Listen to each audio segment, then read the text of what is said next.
Show more, the forbidden lands simply kill those who enter. Cross the boundary and something reaches out. It ends there, clean and final. That assumption is wrong. What happened to Aelindra Voss was not death. The Elven scholars who studied her disappearance could not record what they found, not from ignorance, but because the conclusion resisted language.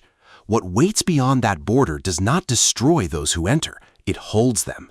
The common question surrounding the Forbidden Lands is what lives inside them. That question, while understandable, misses the more significant issue entirely. Dangerous terrain does not require demarcation. Volcanoes carry no posted warnings, oceans draw no lines in the sand.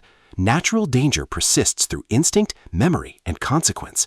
The Forbidden Lands have a border, precise, deliberate, and recognized by every civilization that rose or fell within 1,000 miles of its edge. That border implies authorship. Something capable of understanding containment drew it. Aelindra Voss was the first scholar in 3 centuries to treat that fact as the central question. That inquiry, measured and methodical as it was, is what led to her disappearance. To understand what she walked into, the foundational beliefs of Elven scholarship about the Forbidden Lands must be examined, not the popular warnings, but the theology preserved in the Silethian archives beneath 3 centuries of deliberate misdirection. Elven tradition did not hold that the Forbidden Lands were dangerous because something malevolent occupied them. The belief was more precise than that. They were dangerous because something correct occupied them. In the oldest stratum of Elven cosmological thinking, the world is not framed as a contest between good and evil. It is understood as a tension between balance and completion. Most living beings exist in a state of incompleteness. They hunger, fear, hope, and love. That incompleteness is not a deficiency. It is the condition of being alive. The analogy that appears repeatedly in the Silethian texts compares existence to music. A single sustained note held without interruption is not music, it is sound occupying space. Music requires gaps, silence between tones, tension that has not yet resolved. Living beings are that tension, the unresolved chord. The Forbidden Lands, according to the oldest surviving Elven records, are where the music finished. Whatever occupies that territory reached a state of absolute completion at some point in the distant past. A thing that is fully complete cannot tolerate incompleteness in proximity to it, not through hostility, not through intent, through the same inevitability by which a perfect equation rejects an irrational variable. Aelindra Voss was a cartographer, not of physical geography, but of conceptual territory, the boundaries between ideas, the precise line where one truth ends and another begins. It was a minor branch of Elven scholarship, valued by philosophers and largely ignored by administrators. Her work positioned her to notice something that had gone undetected for 300 years. The border of the Forbidden Lands was moving. The movement was not visible to casual observation. Measured over decades and projected across centuries, the advancement was consistent and directional. Aelindra's calculations, drawn from archival survey records and her own fieldwork, produced a finding the Elven Council did not receive well. At the documented rate of expansion, the Forbidden Lands would reach the Elven Council in 412 years. The conventional assumption had always been that the danger lay inside the border. Aelindra's records indicate she concluded otherwise. The border itself was the mechanism of concern.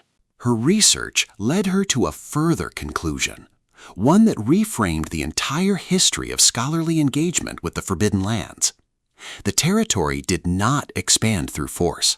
It expanded through sustained attention.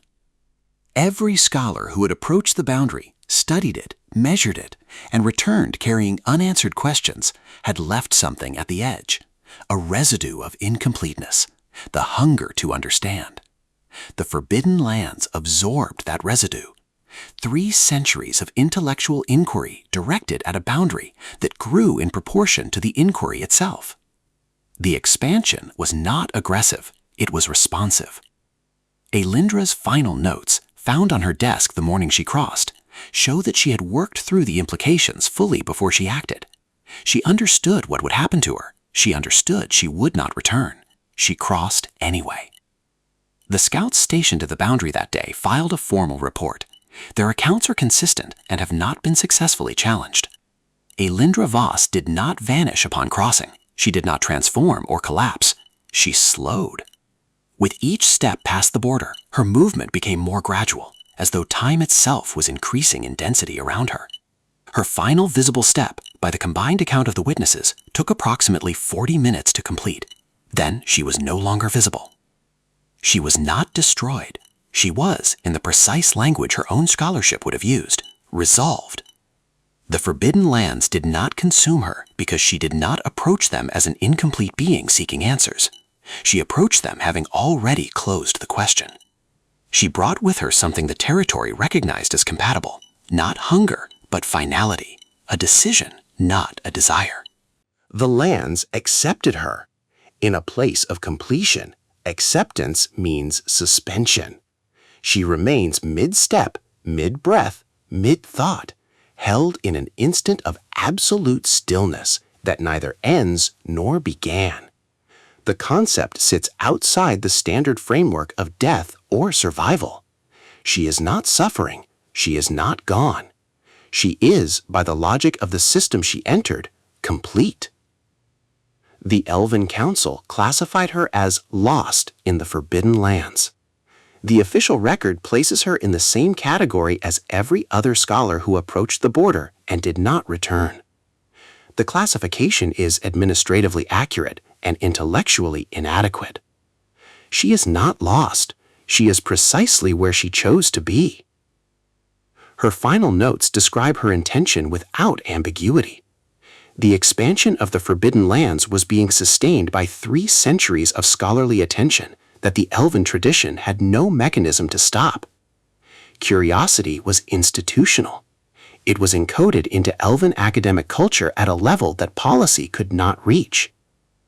Aelindra understood that the only way to interrupt the cycle was to enter the territory as something other than a question, to enter as a conclusion.